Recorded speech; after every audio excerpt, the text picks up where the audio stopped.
डरपोक सास बहू। जिगर और बलराज अपने अपने ऑफिस के लिए निकल जाते हैं, जिसके बाद तान्या और उसकी सास घर के काम में बिजी हो जाती हैं। तभी रसोई में से तान्या के चिल्लाने की आवाज आती है। ओए माँ, बचाओ रे! उश, उश, उश, भागो यहाँ से! तान्या की आवाज सुनकर उसकी सास भी वहां आ जाती है। अरे क्या हुआ? और इस तरह स्लैब पर चढ़कर क्यों बैठी हो? उस छिपकली की वजह से। है? छिपकली? अरे कहाँ है छिपकली? ऐसा बोलते हुए तान्या की सास भी डर कर स्लैब पर चढ़ जाती है। अरे जब इन छिपकलियों को घूमने के लिए हमने दीवार और छत दी है, फिर ये हमारे घूमने की जगह पर क्यों उतर आती है? मुझे क्या पता, सामने बैठी है, आप ही पूछ लो ना, साथ में भगा भी देना। इस पर सास डरते हुए स्लैब पर बैठी बैठी ही छिपकली को भगाने की कोशिश करती है।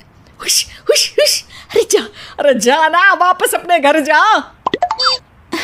सासू माँ, छिपकली है, कुत्ता नहीं। अरे हाँ, छोटी सी ही सही छिपकली तो है, तो तुम ही भगा दो ना। तान्या की सास उसे स्लैब से नीचे गिरा देती है, जिस पर छिपकली तो डरकर भाग जाती है। लेकिन दोनों सास बहू के बीच टॉम एंड जेरी वाला खेल शुरू हो जाता है। आपने मुझे धक्का क्यों दिया? मुझे कुछ हो जाता तो? अगर वो मुझे खा जाती तो? अरे छिपकली थी, डायनासोर नहीं। हाँ, सिर्फ छिपकली ही थी, और आपको उससे डर नहीं लगता तो खुद क्यों नहीं भगा दिया? अरे तेरे होते हुए अगर मुझे काम करने पड़े, फिर बहू होने का फायदा क्या है? इसी तरह सुबह से शाम हो जाती है। जिगर और बलराज भी ऑफिस से घर वापस आ जाते हैं, लेकिन सास बहू की तू मैं खत्म नहीं होती।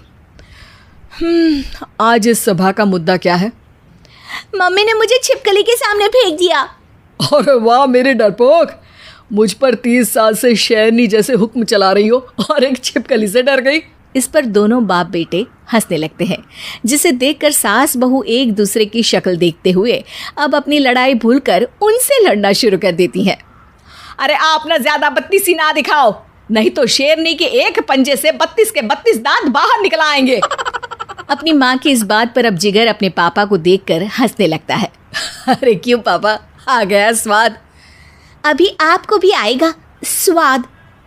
इस पर घर में सास बहू ड्रामा बंद होकर पति पत्नी नौटंकी शुरू हो जाती है, जिस पर तान्या से कहा सुनी के बीच जिगर अचानक चिल्लाते हुए कहने लगता है। कॉकरोच, इतना बड़ा कॉकरोच! हे भगवान, अब हमें इससे कौन बचाएगा?